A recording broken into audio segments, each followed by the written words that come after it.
Good. Good evening, everybody. This is the September 19th meeting of the Nantucket Conservation Commission. We are meeting in a hybrid fashion with some people here in the public safety facility room and some online. My name is Seth Engelborg. I'm the chair of this commission. What we'll be doing to start is establishing our roll call. So we have in the room Mike Mizzarelli, Here. Tim Brain, Here. Joe Plandowski, Here. and online John Schaefer. Here. And we do not have Miss Williams at the moment, but she is planning to attend. And the next thing I need is a motion to approve the agenda. So moved. Second. Thank you, Mike, and thank you, Joe. We do need to do a roll call. So Mike Mizzarelli, Aye. Tim Brain, Here. say aye. Joe Plandowski, Aye. John Schaefer, Aye. and Seth Engelborg votes aye. Today, we have the following items continued. We have Chiaffi, or under notices of intent, we have Chiaffi at 5 Crow's Nest Way, SC 483803, continued until October 3rd. We have Madigan at 6 Sheep Pond Road, SC 483804, continued until October 3rd. And under amended order of conditions, we have the Grayland Group LLC, 7 Pond Road, SC 483556, continued until October 3rd. Is that it? Yes. Okay. Yes, sir. So we'll be beginning our meeting under public meeting, public comment for items not on the agenda today. We'll be using the select board's adopted procedures, limiting speakers to 3 minutes or less, and not really taking any action on items, just taking them under advisement for the future. Does anyone in the room physically present wish to make a public comment? Does anyone on Zoom wish to make a public comment? Seeing none, we'll open up our public hearing. The first item on our agenda is Sconset Beach Preservation Fund, 41 through 119 Baxter Road, SC 483736. Chip Nyland, are you leading off for us today?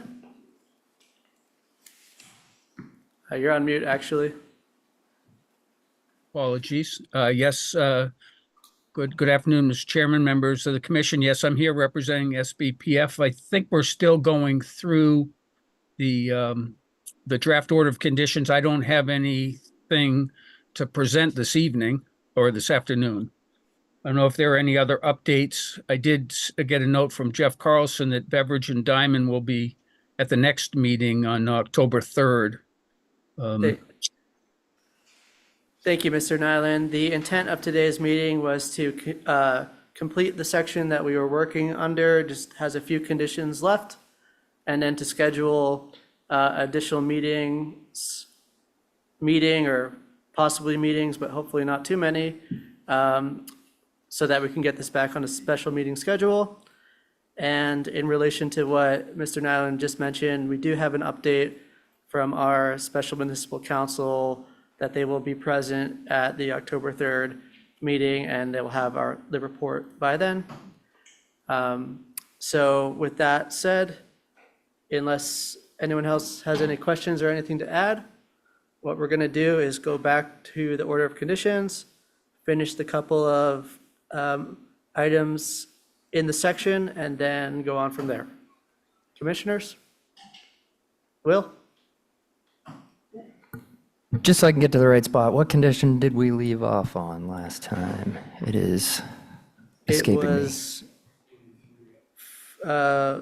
yeah, 43? 44. I don't think 44. anyone had a problem with 43, 44. Thank you. That's it from me. Right. So the discussion on this was started for 44 and 45. And really the discussion was based around whether the commission thinks it's adequate to have executed contracts for monitoring requirements and for sand purchasing to be for one sand year or for multiple years. The commission asked its staff to provide us some possibilities on that, and I've heard from the staff that they're still working on that. So unless anyone has any other questions on that, we're going to just go on to 47. Yeah, if I may, and I'm not sure, Chip Nyland here. I think our view was that on an annual basis, we would be reporting to the commission where we were on this sand management plan. That is, at the calendar year, we would report as to which geotubes had to be added to in order to get to the 22 cubic yards per linear foot. At the same time, we would represent to the commission that we had sand under contract or on site for the following year. So I think, just to remind the commission, that's where we are, we wouldn't necessarily be storing it on site. I think that could cause some problems, but to the extent that we can represent to you that we have the sand under contract or available, one or the other, we believe that that would satisfy the intent of this condition. Thank you. I'd like to mark for the record that Commissioner Williams has arrived at the meeting at 5:05, and let's record that time in the minutes, please. Yes, I'm sure the road is very flooded. Thank you, Mr. Nyland, for those comments, and I think it's the same as what we heard last time. So the staff is going to work on some ways to draft the language to update that, and we'll be discussing that at the next meeting. Any commissioners have comments, questions on that? Okay, let's go on to 47. So 47 is related to the removal plan. It's indicating that removal plan needs to be provided that covers all aspects, and the language that's been added here has to do with updating the funding to be held by the town to do a removal if necessary on an annual basis to match the amount required. That was not in the original draft. That's the change that was made. I'm not sure who brought this up, but if anyone wants to speak on this or has questions, feel free to do so. If not, we can move on. And should I raise my hand? Sorry. Yes, Mr. Nyland, go ahead. Our understanding is that removal plan must be in place prior to construction.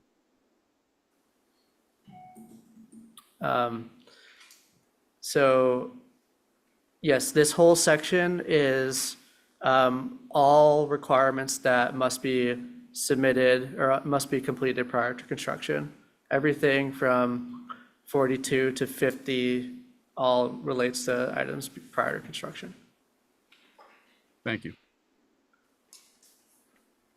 Commissioners, any other questions or comments on that? Okay.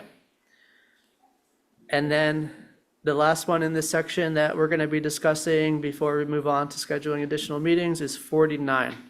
And that condition reads, the applicant shall provide a plan for commission approval to supply all nourishment sand not provided under SE 482824, following those nourishment requirements to the date of this order of conditions. And I believe this was brought up because there is some discrepancies between what the applicant is suggesting is the date upon which the nourishment material needs to be provided based on their submission and based on other beliefs held by the commission. So before I say my piece, does anyone have any questions or comments about this item? Yes, Mr. Nyland, go ahead. So thank you. By letter August 2nd, we provided you with the sand nourishment plan, which Dwight Duncan walked you through. But essentially what we did is we provided you with a chart that walked through all of the sand that was provided on the template during the pilot project. And that amount that was calculated to be removed from the coastal bank should it have not been protected by the geotubes. And then we made those calculations through the entire project, and then we ended with a removal date because, as you know, the order of conditions that authorized the work to take place was revoked by the commission, which essentially rendered the order of conditions inoperative and ineffective, and ended any rights that we had under that order of conditions to proceed. We then proposed, based upon the calculations of what was perceived to be as a sand deficit, which we don't believe was a sand deficit because we believe that we put more sand in that would have been removed from the coastal bank. But we provided a proposal for over the next 5 years to add another 5,000 cubic yards. And that may be what you're referencing to a difference of opinion, but we have proposed a sand nourishment plan to you, which we were hoping would be accepted by the commission. Was submitted early last month. And if you have any questions with respect to how we did the calculations, I'll leave those to Dwight. But we did take great time in walking through to determine exactly what we thought was lost and what was clearly added to the littoral process with the sand from the pilot project.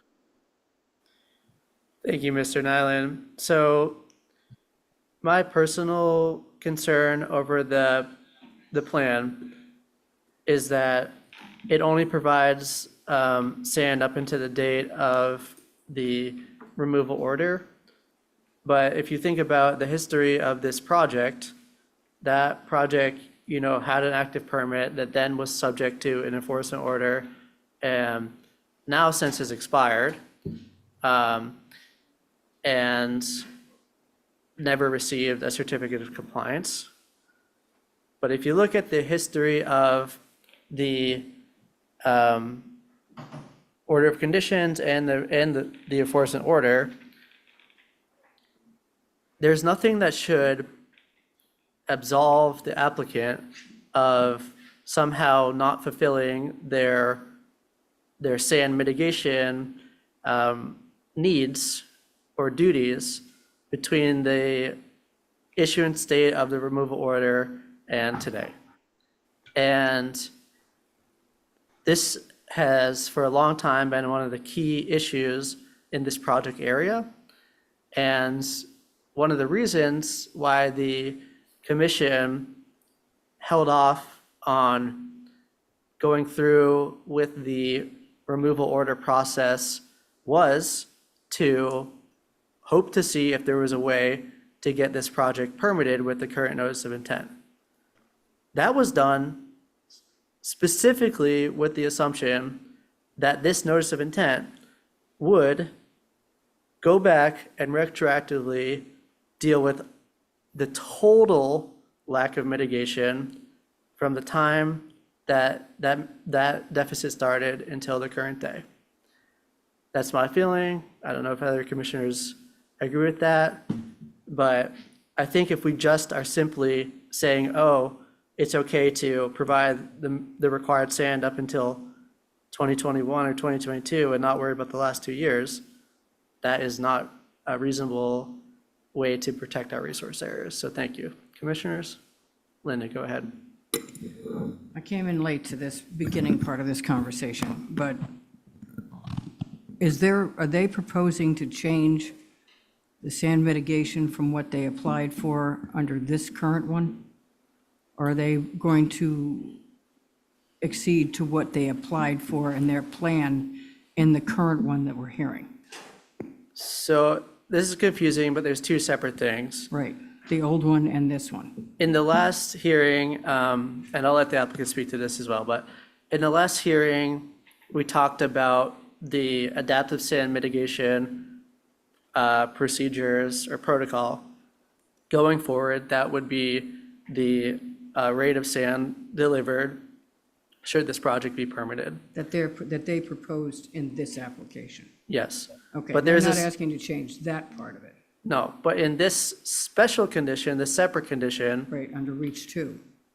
this condition is attempting to retroactively mitigate for the sand that was not delivered On two. on appropriate in SC 2824. Okay, That amount would be the amount used in the order of conditions for SC 2824. Right. Which is 22 cubic yards per linear foot. right, So that would be different than what was going forward, but that condition is specifically put into place to, once and for all, retroactively clear up the cause that was the cause that created the enforcement in the first place and ultimately created the removal order. right. So we've got one proposal for 1, 3, 4, and 5 as they applied for. And we have to fix 2, reach 2, which is based on the previous requirements. They don't necessarily have the same mitigation number, but they have to deal with 2 separately as opposed to 1, 3, 4, and 5, correct? In a nutshell. Mostly In a correct. nutshell. Mostly correct, although it's not exactly reach two, because reach two in the current proposal doesn't exactly map Match. geographically to what was in the pilot project. It's similar, but it's not 100%. So it is a little bit different. Yes, Mr. Nyland, and then Dr. Dunk, go ahead. So, yeah, thank you. First, I don't want you to think that this is a cavalier response, that, we're just taking the time that the revocation took effect as a magic date and that we're not going to supply any sand going forward. Our legal position's different than the position that we're taking with you. Our legal position is that the order of conditions was revoked, so all rights under that order of conditions to have that reach two covered and to go forward with that pilot project, those ended, and any requirements that we had ended. However, what we are trying to do is to replace the sand that should have been included based upon that sand that was lost, that sediment lost off of the coastal bank. I mean, that the whole purpose here of the project is to make sure that we are at least matching what would be coming off of the coastal bank if the geotubes weren't there into the littoral process, that so you don't have an adverse effect. So what we did is we calculated how much sand we had put into the system to that date, and then we came up with what we considered to be the addition, and I think that's what Dwight will get to, and that's to add another 5,000 cubic yards each year for the next 5 years, not all at one time. We think it's more appropriate to do it over time, so that we would be compensating what we think is the amount of sand to go into the littoral process. And we think that that's also consistent with our adaptive sand management plan for going forward with this project. So we certainly do want to add sand over and above that's proposed in the notice of intent. I hope that that's clear. Thank you, And Mr. maybe, Nyland. Dwight can add to that. Yes, Yes. Dr. Dunk. If you don't mind, Mr. Chair. Yes, the sand nourishment program that was proposed, as Attorney Nyland stated, was through sand year 2021 when the removal order was issued. And the table that's included with that, based on the data, that's been submitted through the annual reports, and it included the annual report through 2022. But what that table 1 is showing is that the sand contributed to the littoral system off the template exceeded that which would have been contributed off the bluff. And the proposed volume of 26,175 is accounting for the full 22 cubic yards per linear foot that was not provided up through 2021. So it's making up for the full 22 yards per foot through 2021. So therefore, bringing it into compliance through the date when the removal order was issued. But through 2021, 2022, there has been no reduction in the sand contributed to littoral system as compared to the previous unprotected bluff. Thank you, Dr. Dunn. Commissioners? Yes, Mike, go ahead. Thank you, Mr. Chair. So I guess Chip kind of answered one of my questions. When you're just looking at the geotubes that are out there now from a practical standpoint, there's only so much sand that they can put on top at the moment. So just for the purposes of my example, we'll say it's 5,000 yards at a time, and then that sand is designed to go over. So we're talking 25,000 cubic yards in that 5-year period.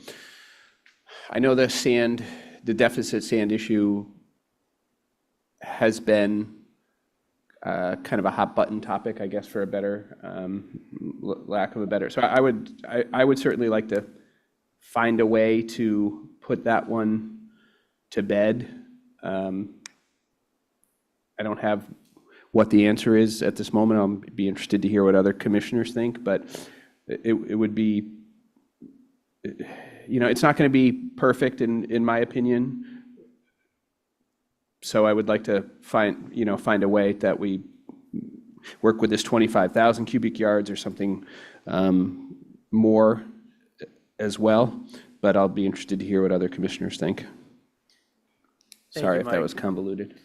And I'll just point, I know we're in a different hearing, so I'm trying to be brief here, but in the permit for 28-24, there is a provision that perfectly explains the way to deal with the situation you're talking about, because that permit specifically allows the permit holder to not just put the mitigation sand on the top of the template, but to also put it in front of the geotubes and to the north and south. And the whole reason, right, and I know we're not going to get into a big thing with the legal issues and the differences in scientific opinion and all that, but the whole reason why the lack of mitigation sand to the appropriate volume in the prior permit is a sticking point is because there is some evidence that may be causing erosion in the adjacent beaches. There's also some evidence that it may just be related to the overall erosional pattern of that area, but it's within our ability, it's actually within our requirements as a regulatory commission to make sure we're minimizing any anticipated or potential impacts. And so asking the applicant to make up the sand, not just until the end of sand year 2021, but to make up the sand up until the present is a common sense way to make sure that if any impacts did or are happening to those downdrift and updrift areas, they're going to be mitigated for. And I totally agree, we're not going to do that all at one time. It's going to have to be spread out over the course of years. And it's not going to all be in one location, but it can be spread in multiple places throughout the beach to provide clarity and context for everybody involved, whether you are an opponent, proponent, neighbor, whatever this project. Having that mitigation sand delivered that was not previously delivered, that's the whole reason why the Conservation Commission continuously agreed to continue the date of the removal order and to not pursue that removal at the same point as hearing this notice of intent. We're within all of our legal rights to pursue that removal order. We'd hoped with this notice of intent to solve not just the future of the conditions on site, but the issues with the past. And I think that this is one area where we definitely need compromise from the applicant to deal with that issue, or else it's going to set up a bad precedent for the future. Thank you. Other commissioners? Yes, Linda. I just wanted to make sure that we're not waiting for 3 years' worth of sand to be dumped all at one time in one space. No, we're not. We're going to accept a catch-up mitigation sand plan that is over the course of many years. I just personally think the one submitted was not sufficient to the actual deficit that happened in the other permit. Any other commissioners? Yes, Mr. Brain. Yeah, forgive me for, I'm a little bit dense on this, also not experienced. So the difference here is between what was, see if I get this right, what was required in the previous plan versus what the new combined group is saying is necessary. So there's a difference in, they don't think that much sand was required? Am I getting this right? Not really. There's a lot of differences. There is the first difference in that the current permit 3736 uses a different sand mitigation calculation than the previous permit 2824. That is not really that relevant here because this condition specifically relates to the catch-up in 2824. And then there's two other discrepancies. What I'm saying should happen is, even though the project is subject of a removal order and the permit has been expired, if you just accept the plan that the applicant is submitting and they only provide mitigation sand up until sand year 2021, now we have 2+ years of delivery of sand that was not done to that permitting level. And the applicant's saying, yes, well, we still did deliver some sand. They're saying that they delivered sand that they believe is equivalent to the rate that the natural bluff was contributing beforehand, but not equivalent to the rate that was required in the permit. Okay.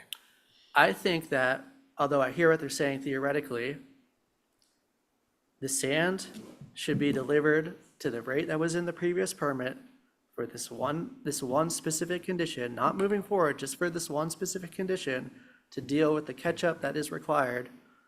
And then after that's figured out, we'll go to the new rate in the new permit. That's what I'm saying is the personal discrepancy that I feel. Is that before we even sign off on this one? No, this is It's all still, part of the whole thing. this is also still in the prior to start of construction Okay. requirements. I see Dr. Dunk, but any other commissioners before we do that?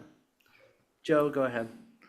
Yeah, if in that case where it's 25,000, whatever the volume is, over 5 years, 5,000 a year, if there are no storms, assume there are no storms, that 5,000 would not get put in.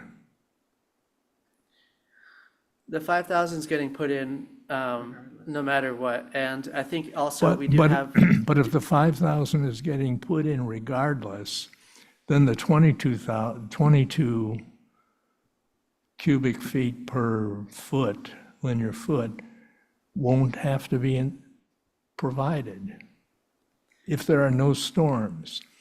This is not a simple response. I don't know how this thing's going to get written, but I know what you're saying, and I can see the trap. The fact that they may put in less, if there are no storms, they will put in less than we think they're going to put in, but that may be okay. not to disagree with you, Joe, but that's simply not the case. They're going to provide that mitigation sand to the project area, whether there's storms or not. And also in any plan that we accept, we can condition that sand to go to a specific place. We could say we want to go to the template, we could say we want to go to the front of the beach, the sides of the beach, or any combination of those things. In that, by conditioning it that way, if there's a reason that would protect the resource areas better than putting it in one specific place, that's fully within our purview to condition it in that way. Who tells us that, where it should go? It's our job as a regulatory body enforcing or reading the regulations of the Wetland Protection Act and indicating how the coastal processes will occur on site to determine what we see fit. If we think that we want a scientific advice from a third-party consultant on that, we certainly have that opportunity as well. But it's our role to condition the project to best fit the resource area. Let me try Let me it, go back to it again. let me try Yeah, it hold on, once hold on. again. We're getting a little bit crazy here. Joe, go ahead, and then Linda, I'll go to you. If the 5,000 is put on and there are no storms, but they've got to have 22,000 on, they only have to add 17, not 22. 5 plus 17 will get them to 22. I'm sorry, Joe, and Dr. Dunk's going to explain this, but it's just, that's not how it's happening. Linda, go ahead, and then Dr. Dunk. I know myself, I couldn't go down there and look at it and say, you need to put that, the mitigation sand, the stuff that they have to make up for, over here, over there. I don't know any of us up here, maybe you, but I don't know any of us up here who go look over the hill and say, well, okay, there's the sand that you owe us for 3 years. Put some over here, and over here.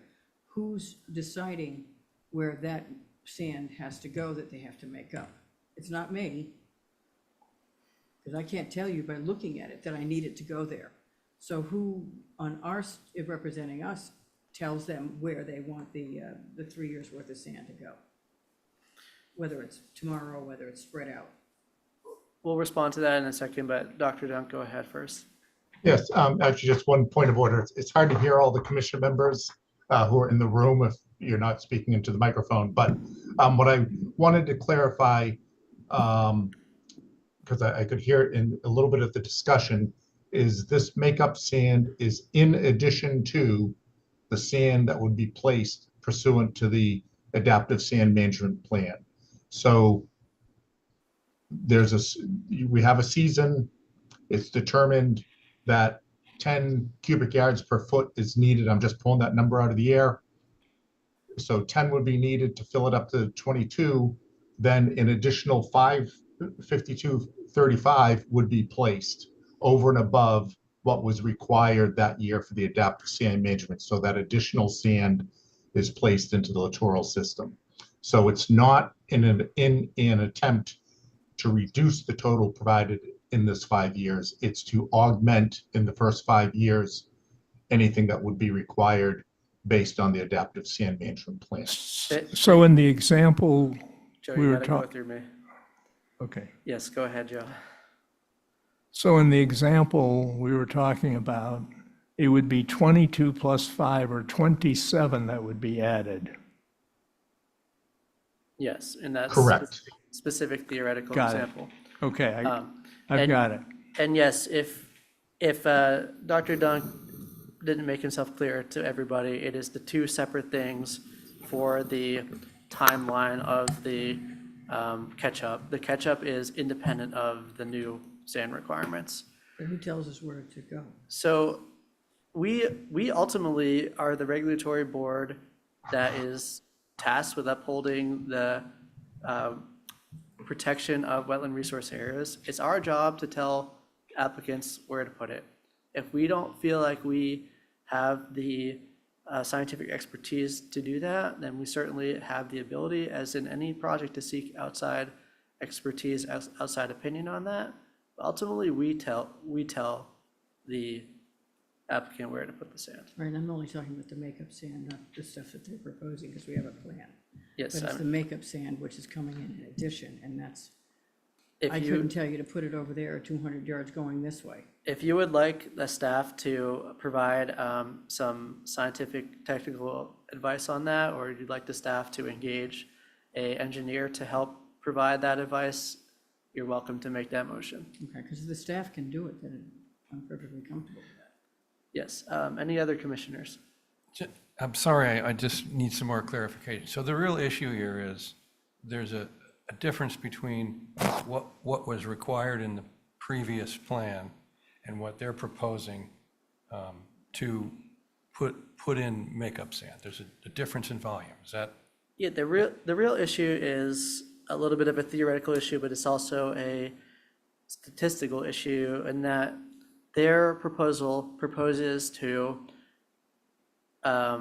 catch up on mitigation of around 25,000 cubic yards of sand.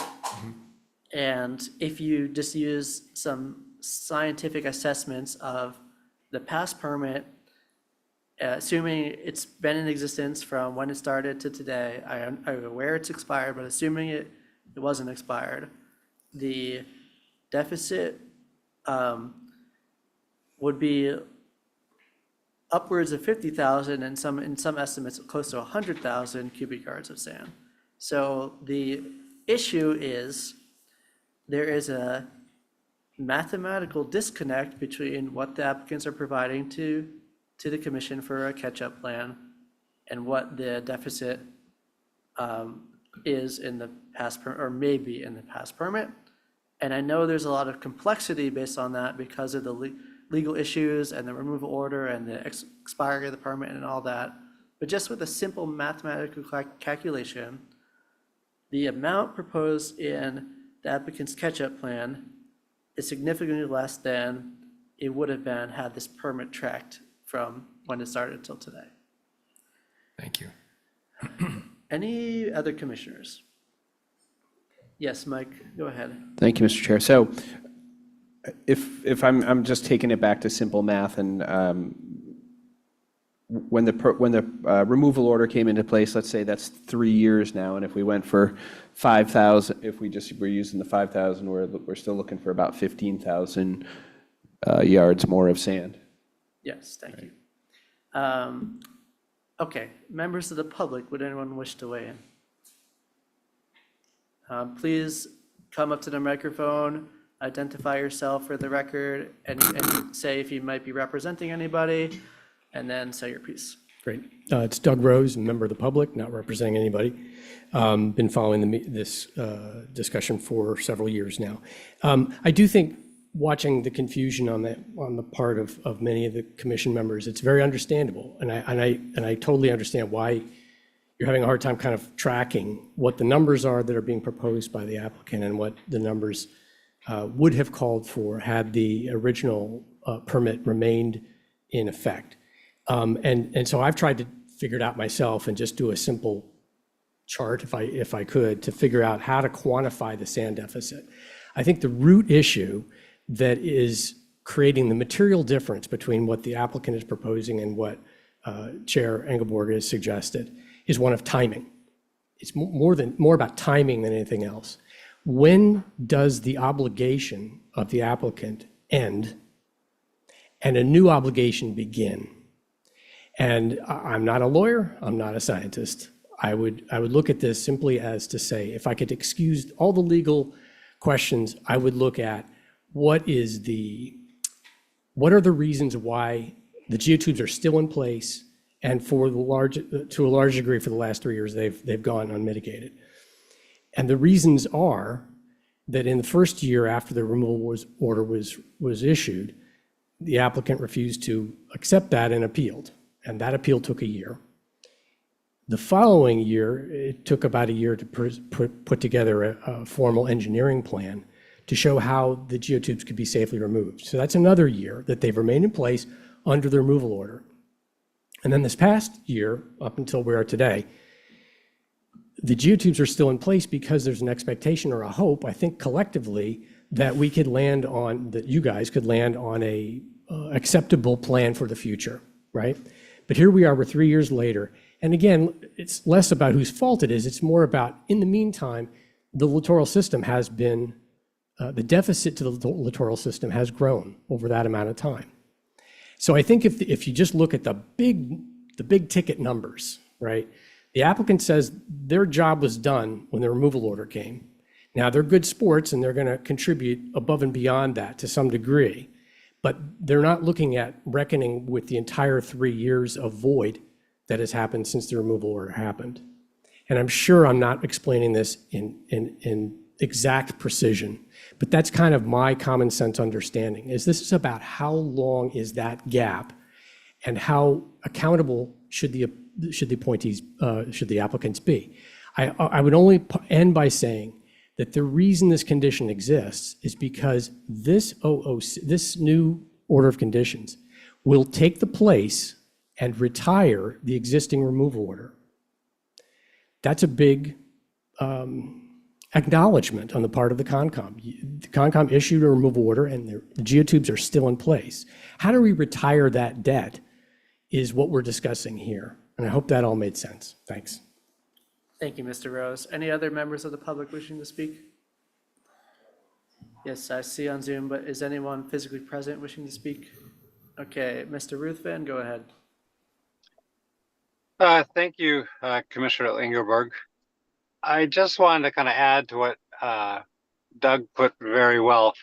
The applicant has been behind on the previous project since 2014. So basically the year after the GO2 project was constructed, they have not kept up with the mitigation requirements since that time. That's one of the 3 conditions on how the Conservation Commission reached the failure criteria. It actually ordered the GO2s to be removed. The interesting part is we're hearing from the applicant that, they're going to put 5,000 cubic yards in extra, but what you're doing is actually leaving a deficit in the littoral system, which is causing erosion, updrift, and downdrift. And it's more surprising that we have the town of Nantucket as a co-applicant that's actually supporting this. You're literally damaging the beaches next to you by not meeting the requirements that were set.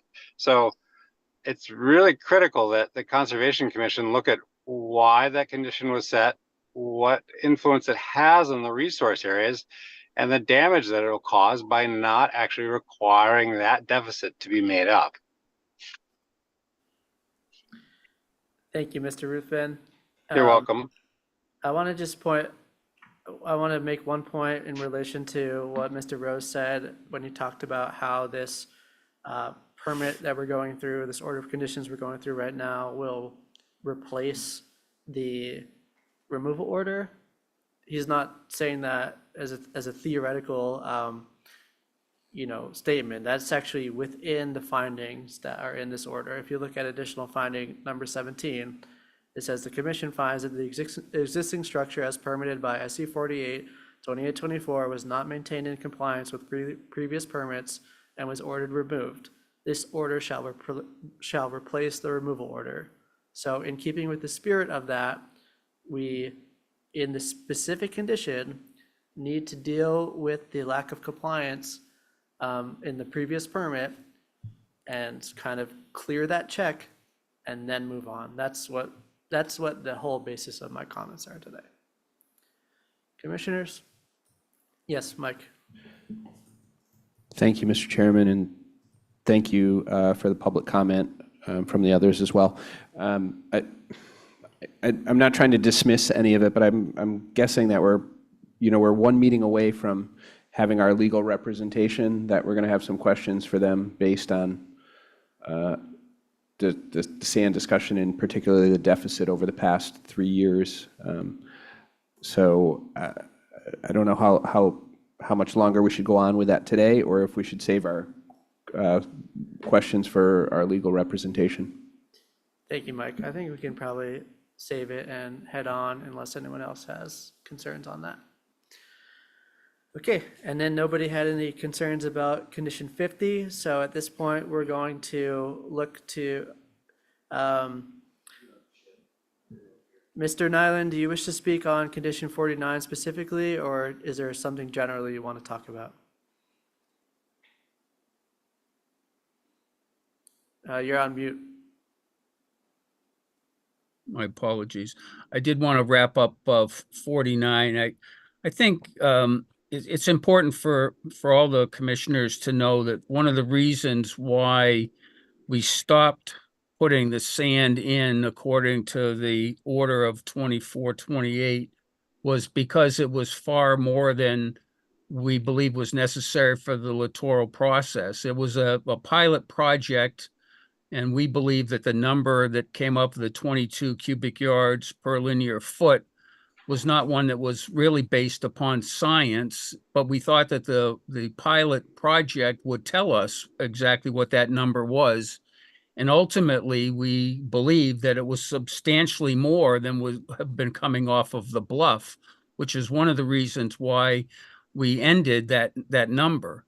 So what we're looking to do is to compensate for what's actually coming off of that bluff. And, we hear what you're saying. We think that we agree that there are two separate issues. We have an adaptive sand management plan now, which we believe does reflect what's taking place out there that we're asking the commission to approve. And I think what we'll do is we'll take another look at that number and we'll take a look at what the commission has asked us to do, and see whether or not, we will, add to that number or keep with the number that we have, proposed. But we will continue to talk about that because we want to get that resolved as part of this, order of conditions going forward as well. Thank you, Mr. Nyland, and I know that the point you just raised has been made many times by the applicant in this hearing and in the removal order hearing and in other subsequent or preceding hearings prior to that. And I know there's also been lots of people who have argued the opposite point, both from a scientific perspective, a regulatory perspective, legal perspective, and layperson's perspective. I think this is always going to be something that there is disagreement over, and our job as a regulatory board needs to be to accept a common sense, clear plan that deals with this in a way that's not excessive but meets the protections of the resource areas. Mr. Ruthven, I'll allow you to speak one more time, and then we're going to move on. Thank you, Mr. Chairman. I just wanted to provide to the commission some background on where 22 cubic yards came from and why it's critical. Mr. Ruthven, we've already heard this at the last hearing, so it's in the record. All right. Thank you, Mr. Chairman. Thank you. So with that being said, the next thing that we will be doing is discussing a schedule for future hearings, although our staff member has exited the building. So let's start and see what we can come up with, and then if the staff tells us any of the dates that we're discussing aren't reasonable, they'll tell us they're not reasonable. I think the easiest thing to do to start is to look at the Thursday dates that don't currently have hearings on them, and then also the Monday dates that we can take over field viewings if needed. So September 26th, how do commissioners feel about September 26th? Open.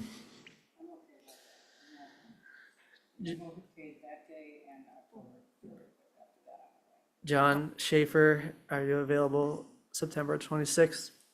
Yes, He's on the Zoom. Oh, yeah, sorry, yeah, you're not sitting on I this can't anyways. vote. on Yep, this. so it doesn't, okay, yeah, you're not sitting on this application, so it doesn't matter, but thank you for being here. Tim? I'm not able to do October 3rd or September 26th because I'll be traveling in Europe and I can't pull it off. So I doubt at this point we could make the posting deadline for Monday, September 23rd. So how about September 30th, taking over the field viewing on a Monday? yeah, What dates are you away? I'm gone from the 24th till the 8th.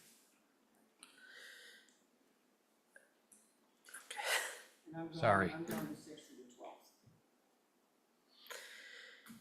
All right, so October 17th is our next meeting. How do people feel about, October 14th is the holiday.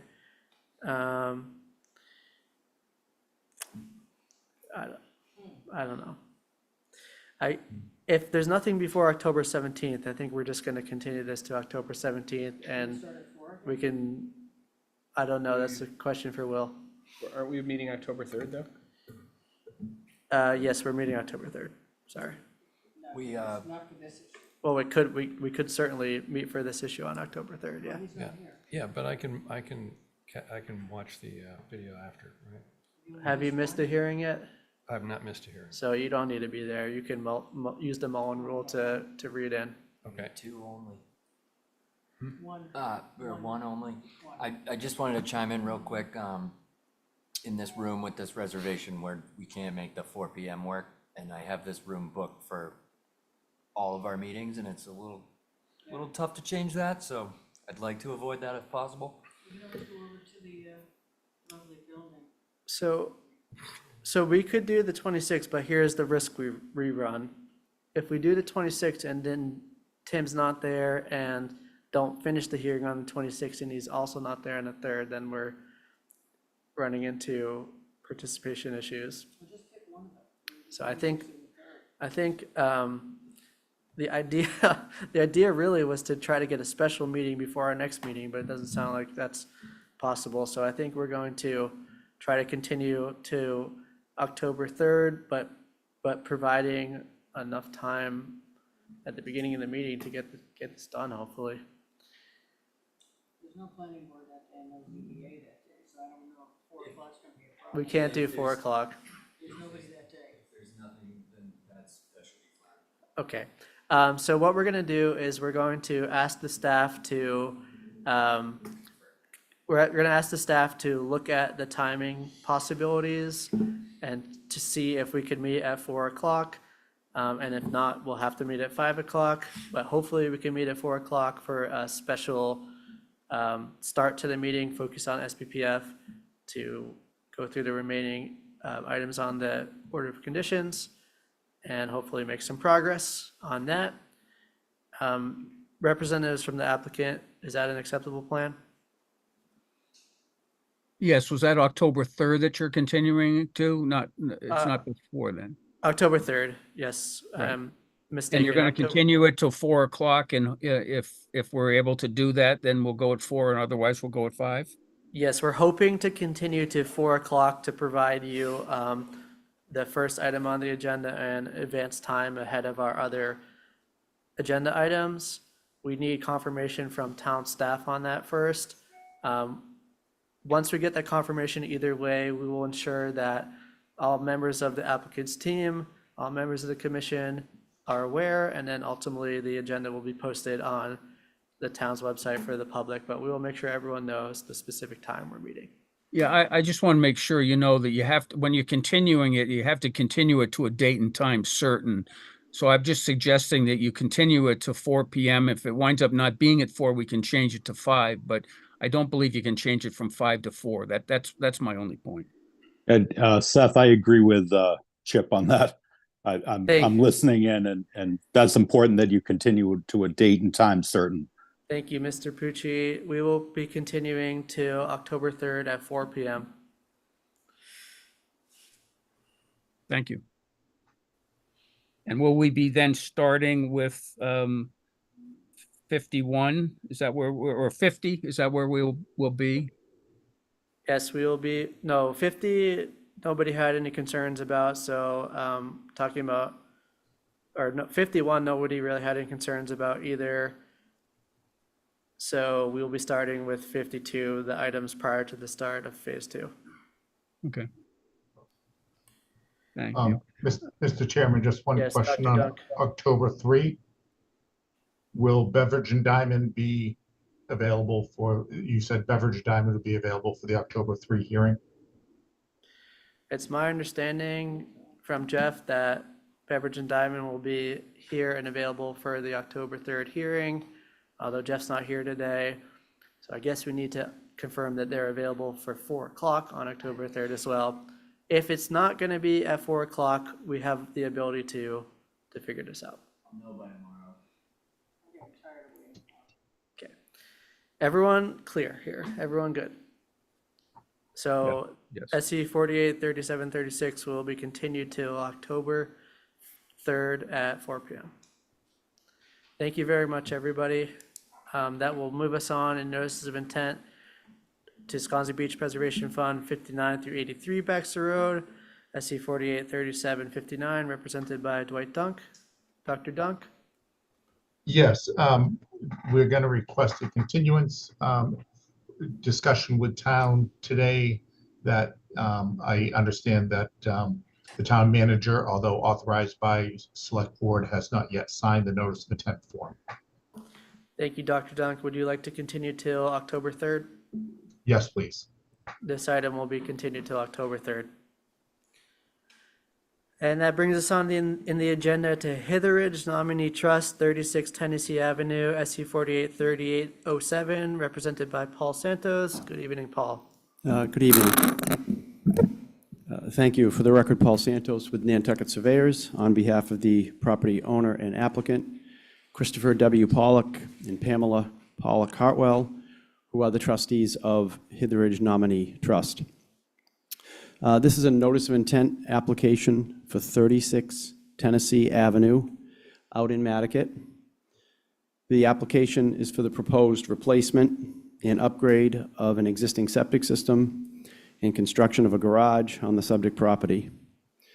The resource areas on the subject property, many of which have been delineated by LEC and Brian Madden, include a bordering vegetated. Could we zoom out a little bit on that one, please? If we could zoom in or in. No, I'd like to expand out so I could see the entire property.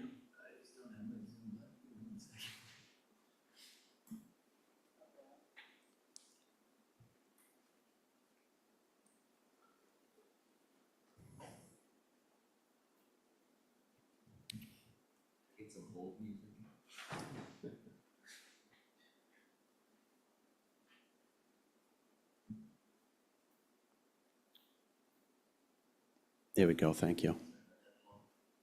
Okay. Again, the resource areas on the subject property have been delineated by Brian Madden of LEC. They include a bordering vegetated wetland, which is located on the west side of an existing driveway. We also have an isolated vegetated wetland, which is located to the east of the driveway. To the north of the property, which is not shown here, is Hither Creek. And we have a vegetated wetland line that runs along the creek. We also have a policy coastal bank, which wraps around the existing dwelling.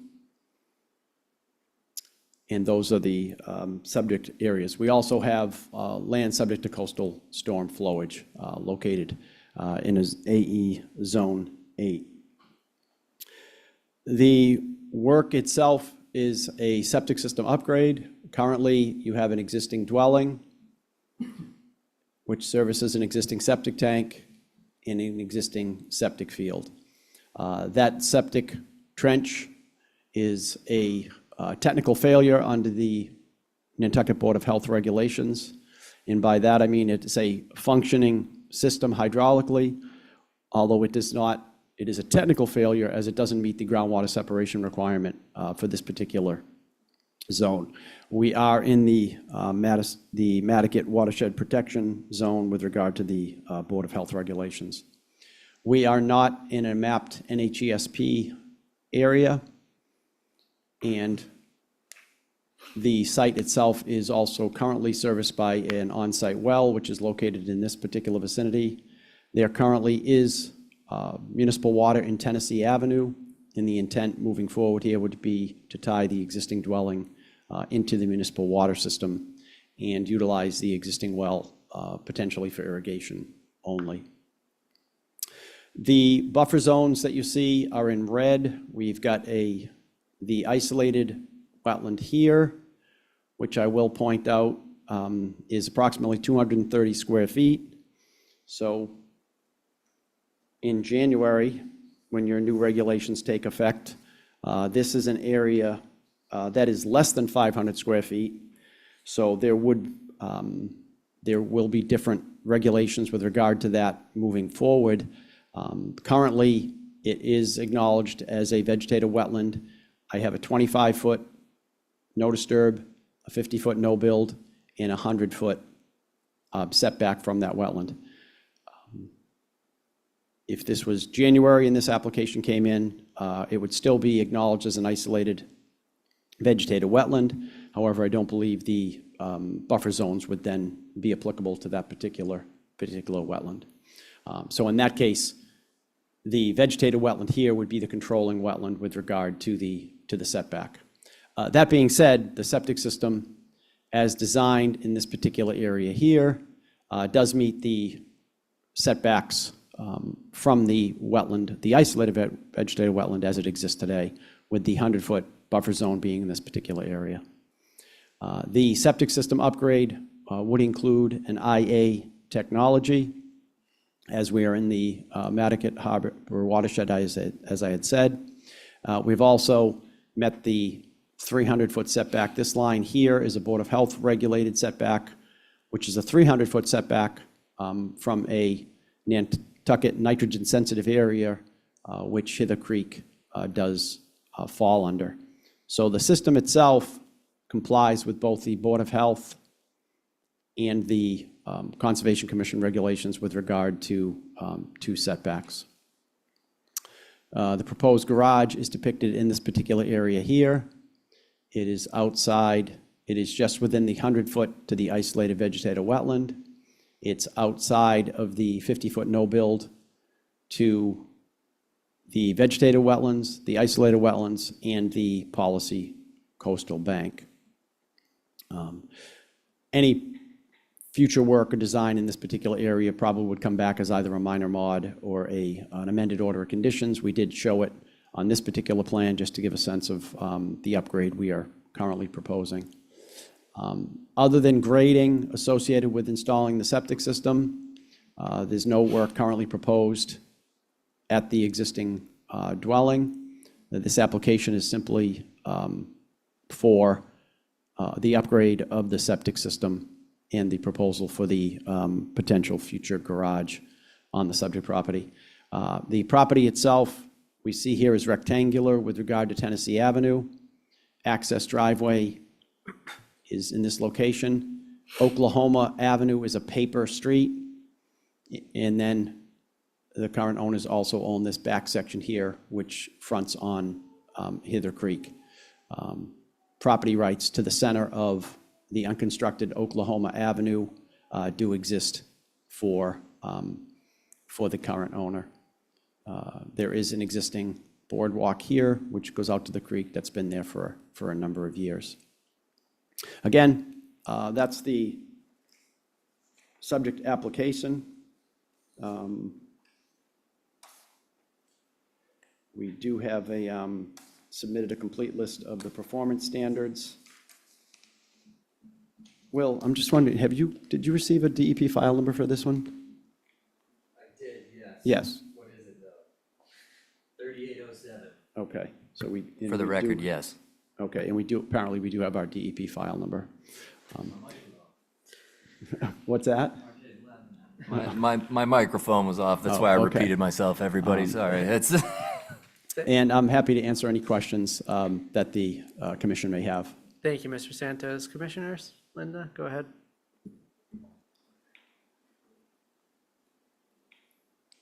The garage and the septic are on a separate lot divided by Oklahoma? Correct. That's okay? Well, we're going to deal with that under separate, whether it's zoning or, that's not an issue for this commission, but it's something that we'll have to address. No, I only question that, yeah, you know what I'm going after. I know with what you're garage. asking. Yeah, Yeah, okay. yeah, But yeah. I was curious about, because it's still there. It hasn't been extinguished, there's no yard sale on it. But Correct. Correct. And I the haven't town seen actually hasn't even taken, in this particular case, the town took Tennessee Avenue through town meeting process, but Oklahoma Avenue, they still have rights, and it still has not been taken by the town of Nantucket. So there's a couple different ways to go at claiming Oklahoma Avenue. No, All of I'm which sure I are got one more without- question about that, though. I think this is the first time I have seen, unless I've seen one without realizing it, where the septic is on an entirely different lot, separated by a road, paper or otherwise.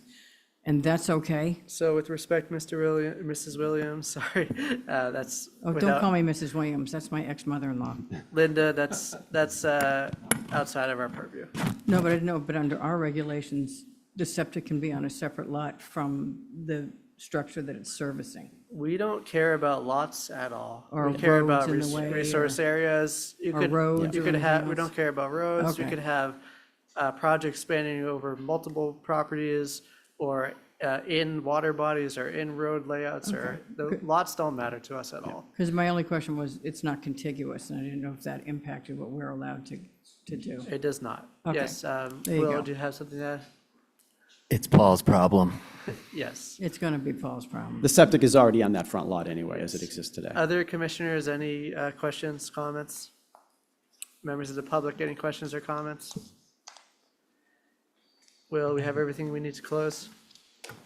Yes, we do, sir. Paul, would you like to close? Yes, please. Is there a motion to close? So moved.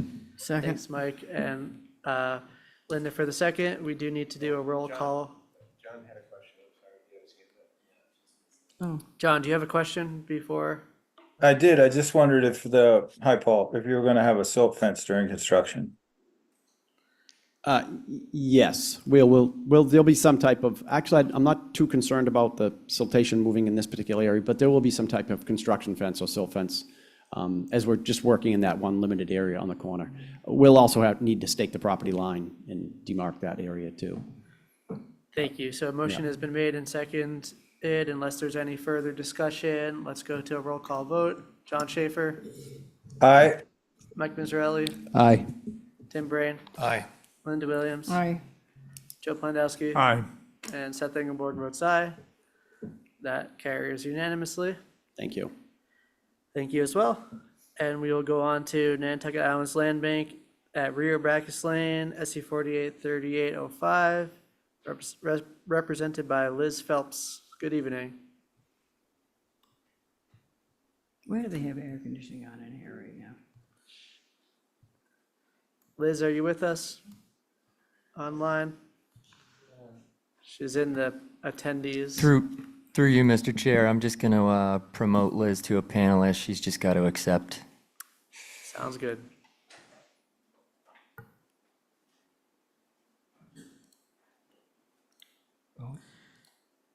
Liz, can you hear us? Good evening, Mr. Chairman. I apologize for that. Can you hear me okay? Yes, we can. Go ahead. Good evening, Commissioners. My name is Liz Phelps. I'm representing the Nantucket Islands Land Bank on this notice of intent application for invasive species management at our property identified as Rio Bacchus Lane. The property is located to the southeast of Bacchus Lane and of the NIS and NES school campus. It's a 4.75 acre undeveloped parcel, which encompasses a low-lying swampy area that provides connectivity between the Narrows north of Myacomet Pond and Consu Springs. There is a bordering vegetated wetland in the northern portion as shown on the site plan. We are proposing to treat Japanese knotweed and an area of thistle within the northern portion of the BVW and the 25-foot buffer as shown in that green rectangle. We do have an existing order of conditions, SE 48-3477, to experiment with grazing pigs to try to keep the knotweed at bay, which we did. It expires in next month. So we will be requesting a COC for that.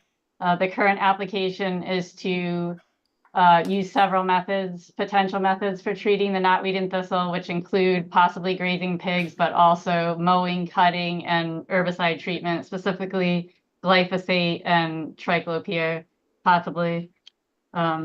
We did do some data collection to see if the pig grazing was effective in reducing the knotweed population, and we found that it wasn't necessarily effective in reducing the number of plants, but it did have a similar effect to mowing and keeping the plant size down and weakening the plants.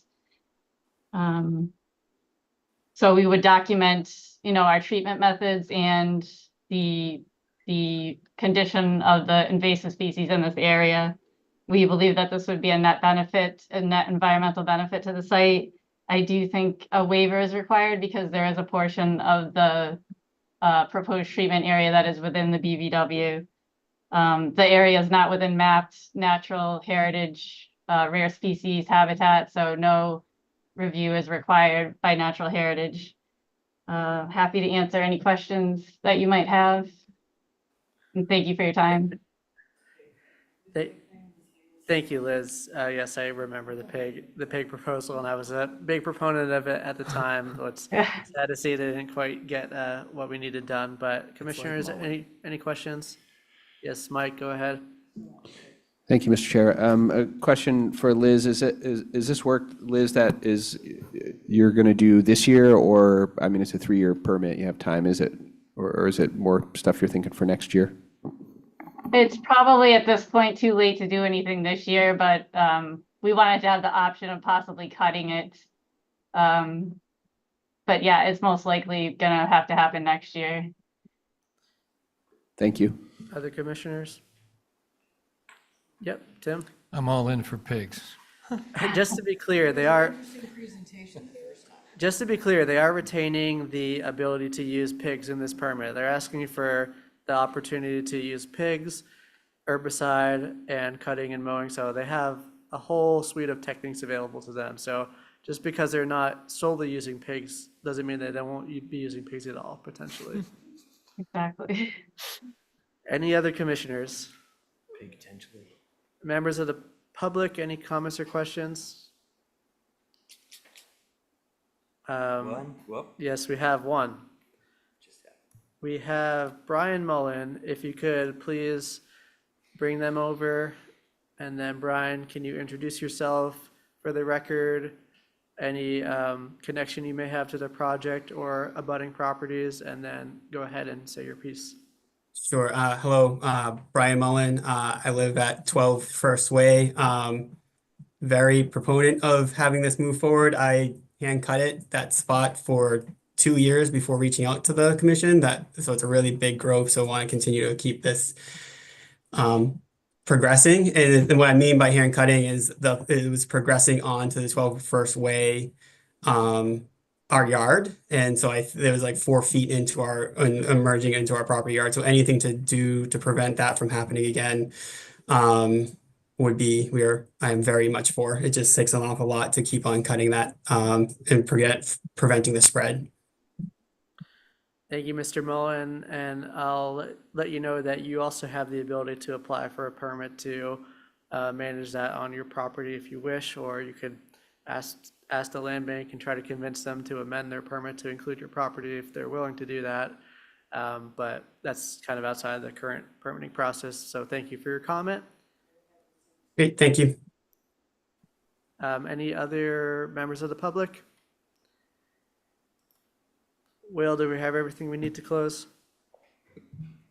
Yes, we do. And yes.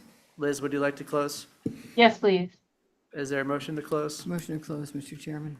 Thank you, Linda. Is there a second? Second. By roll call vote, John Schaefer, Aye. Mike Miserelli, Aye. Tim Brain, Aye. Linda Williams, Aye. Joe Plandowski, Aye. and Seth Engelborg votes aye. That carries unanimously. Thank you. Thank you. And that will bring us on to Third Point Holdings LLC at 39 Clays Road, SE 483806, represented by Art Gasparo. Good evening. Thank you, Mr. Chairman.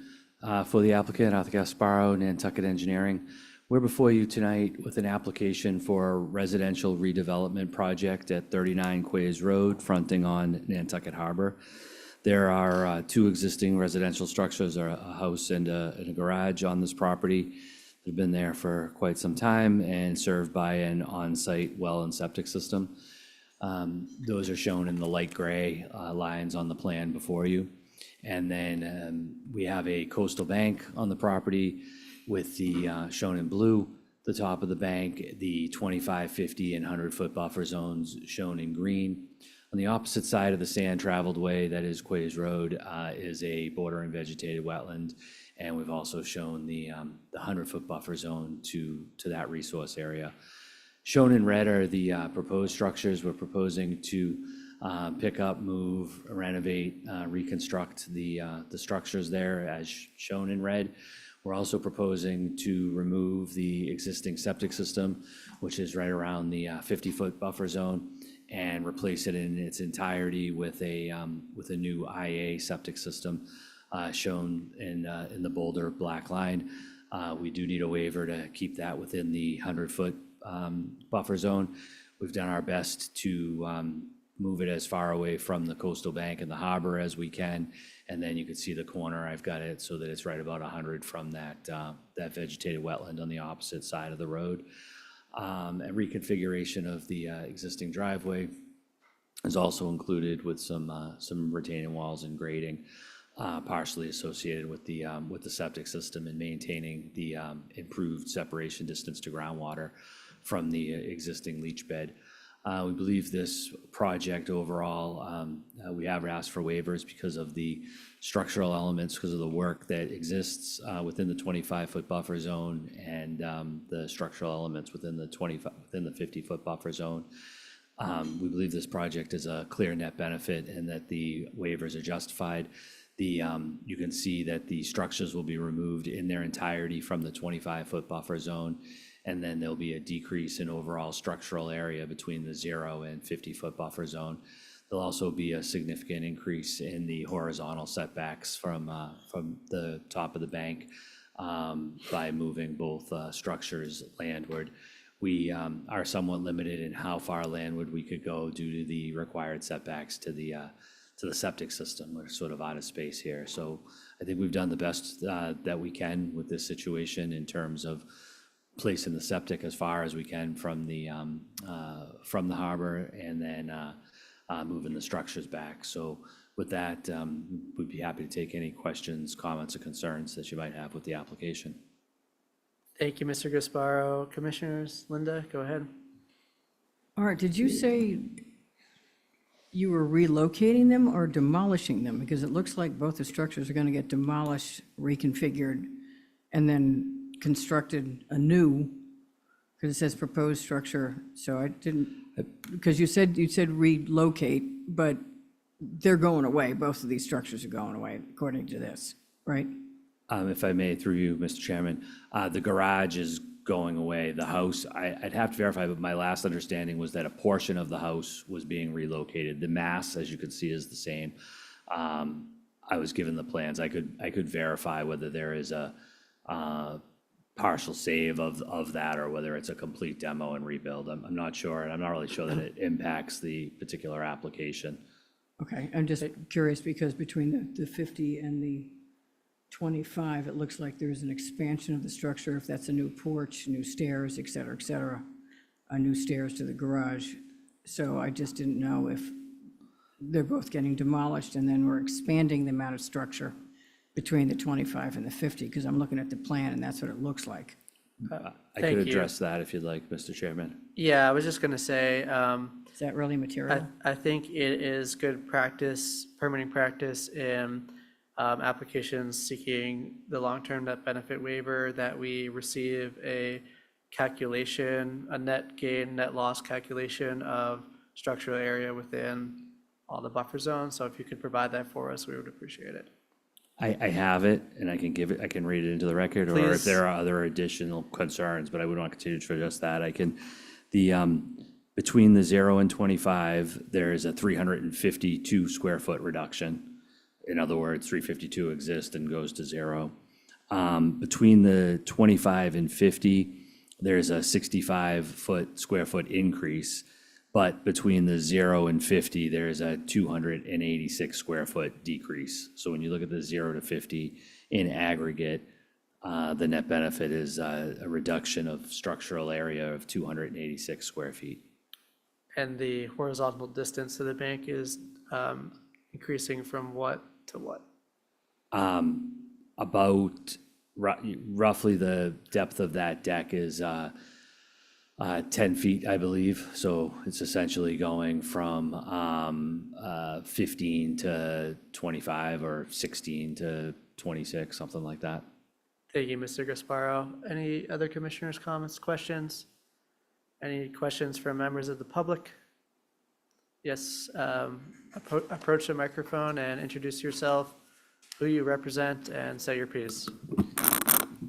Thank you, Chair Engelborg. RJ Turcott on behalf of the Nantucket Land and Water Council. So this is leaning on a rule that the commission has kept pretty black and white over the years. So if that proposed porch is new, there have been countless structures that, unless it was needed, especially for access to the structure, would not be allowed within the 50. It is an overall improvement to the site, and it is moving back from the coastal bank. You're moving the proposed septic system and putting an IA system in, so it's definitely an improvement. But I'd just like to point out that historically, the commission has not granted an increased structural element within that 50-foot no-build zone. And the new regs, which aren't in place right now, but they expand on that. So I would just caution the commission to permit this when there are alternatives. You can have the porch on the other side, unless it is completely necessary for emergency egress or something like that, because this is one of the few things in the wetlands regulations that is black and white, and the commission has historically handled as black and white. Thank you.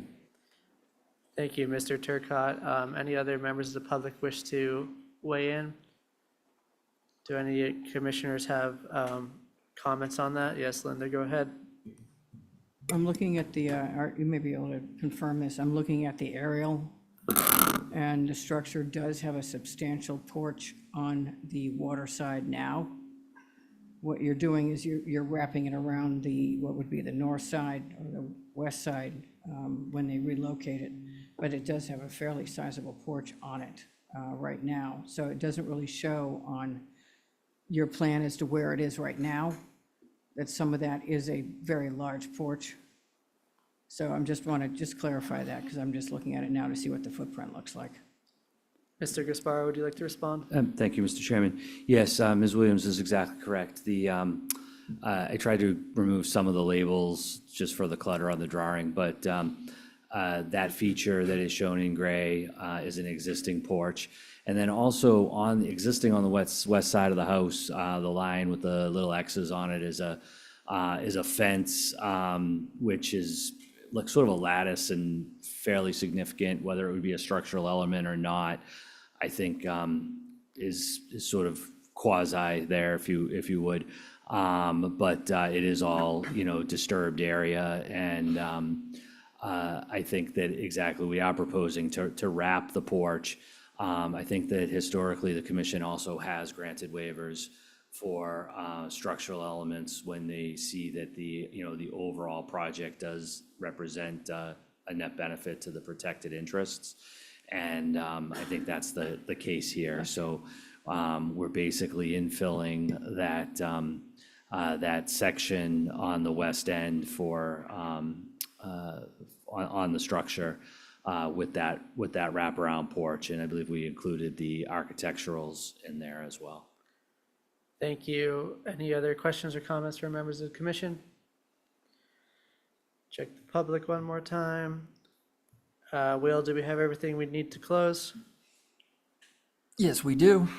Art, would you like to close? Yes, please. Is there a motion to close? Motion to close, Mr. Chairman. Is there a Second. Thank you, Linda, for making the motion, and Mike for making the second. We'll do a roll call vote. John Schaefer, Aye. Mike Mizzarelli, Aye. Tim Breen, Aye. Linda Williams, Aye. Joe Klandowski. Aye. Seth Engelborg, aye. That carries unanimously. Thank you. Thank you as well.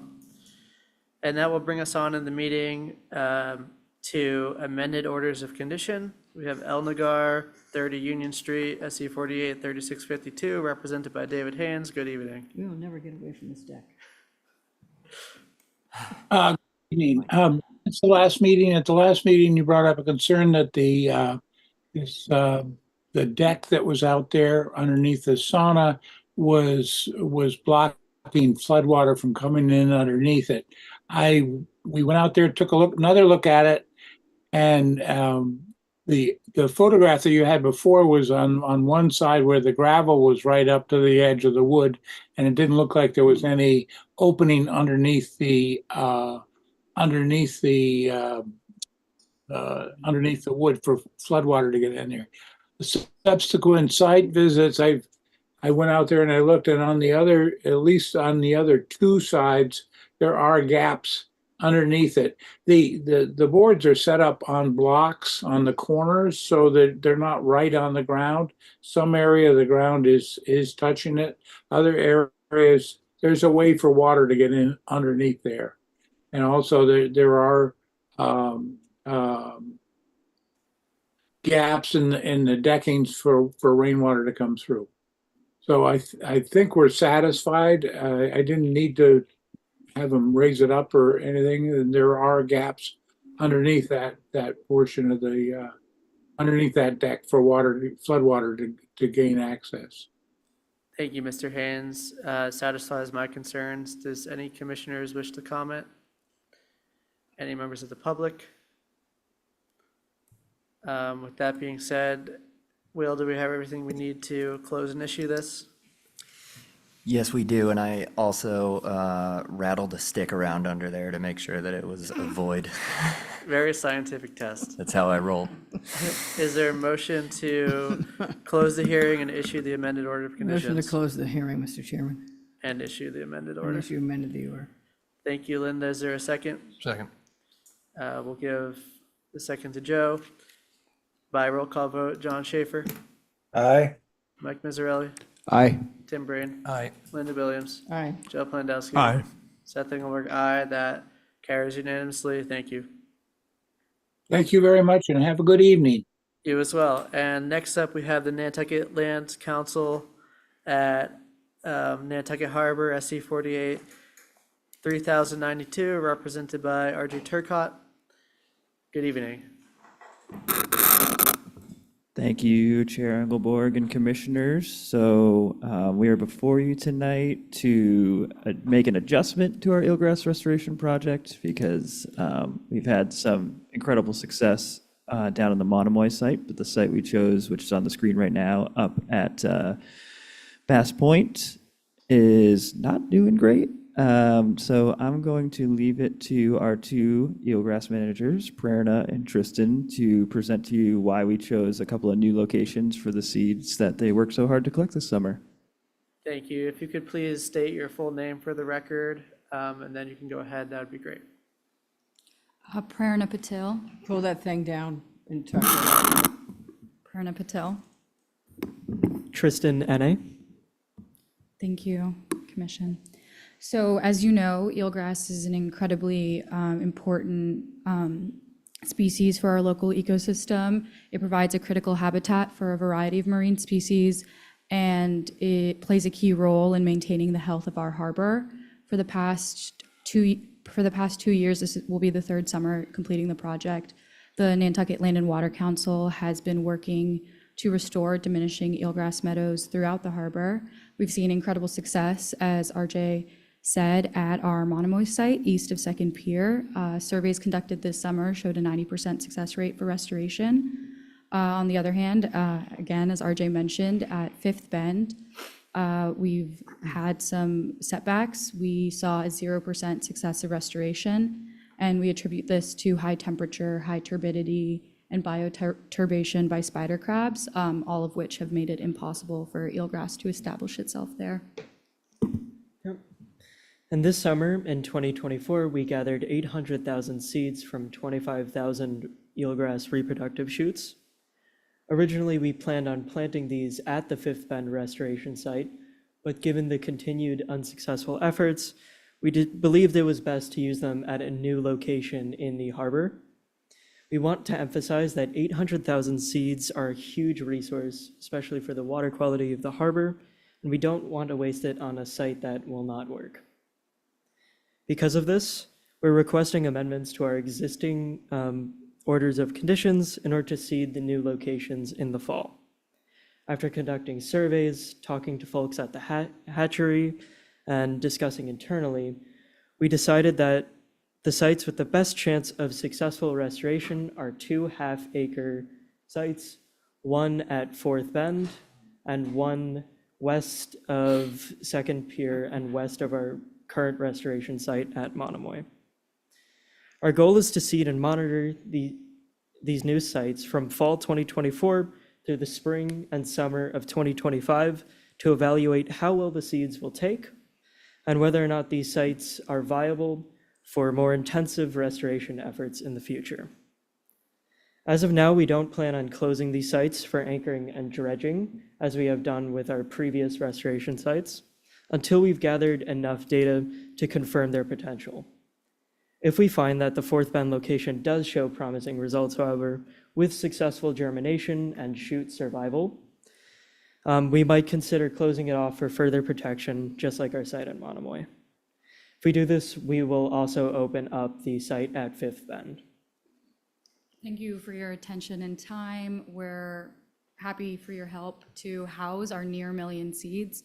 We're optimistic that with the opening of these new sites, we'll make great strides in restoring the eelgrass habitats in the harbor. We're happy to answer any questions you may have. Thank you both. Commissioners, any questions? Yes, Linda? Great job, guys. Great job.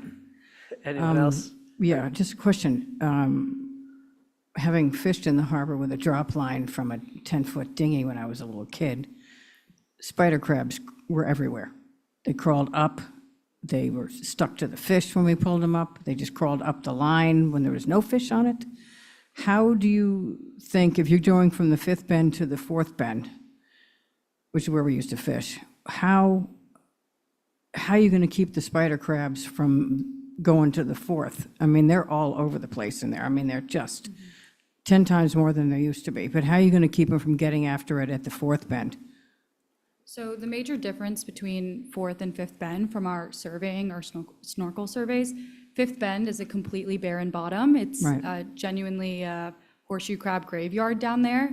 But Fourth Bend still has patchy eelgrass bed coverage, and we're hoping that by extending those beds, the spider crabs won't clip the eelgrass as they did in Fifth Bend, seeing it as an extension of an existing bed. Yeah, from our surveys, we saw that there were already existing beds that were in deeper waters out at Fifth Bend, and they weren't being bioturbated nearly as much as Fifth Bend by spider crabs. Thank you. Great job, guys. Mike? Thank you, Mr. Chair. Thank you both for your presentation. Very well done. And thank you for the very important work. It's super important to the harbor. I just have one question. On the seeds, do you germinate those into shoots and in plugs and then place them, or do you somehow place the seeds just as is in the bare ground? It's a great question. Our plan is to plant by dispersal. So and Tristan can expand on this because he's done it before, but we'll go out on a calm day and where there's limited current, and we'll pour the seeds out over into the water. Yeah, so more specifically, we're laying out transects in 50-meter increments and then dispersing the seeds along the 1-meter increments. And that will allow us to also determine success by seeing how the shoots are growing over those transects. And previous years, this project has done both transplanting of vegetative shoots and seeding, but this year we'll just be doing seeding. Thank you. And the whole actual procedure for that is within this application, if you want to read it. It's very interesting. Any other questions from commissioners? Questions or comments from members of the public? Okay, Will, do we have everything we need to close? Yeah. Yes, we do. And that process seems like you're throwing grass seed, but imagine you're underwater throwing grass seed. Where's And it a gonna lot go? of grass seed. Would you, Pretty cool. would you wish to close? Yes. Yes. Is there a motion to close? I'll make a motion to close, Mr. Chairman, Close and issue the amended order of and conditions. commend them for doing a fantastic job. Second. Thank you, Linda, and thank you, Mike, for the second. We will do a roll call vote. John Schaefer, Aye. Mike Mizzarelli, Aye. Tim Brain, Aye. Linda Williams, Aye. Joe Plandowski, Aye. and Seth Ingeborg votes aye. That carries unanimously. Thank you all. Thank you. That will move us on in our meeting today to public meeting. We don't have any requests for determination of applicability. We don't have any minor modifications. So we'll move on to certificates of compliance. The first one we have is 62 Winoma Way, represented by Don Bracken. I don't know if anyone from Bracken Engineering is here, so Will, are you taking this? Indubitably, my good sir. Go ahead. Oh, that's a big word. I'm trying. This was 62 Winoma Way. It was for I keep losing my cursor tonight, it's rough. It was for the installation of the pool, I believe the construction of the home and shed as well. I just want to verify, the old double check. Removal of the existing driveway, construction of the pool house, pool, fence, split rail fence, and patio with associated grading, landscaping, utilities.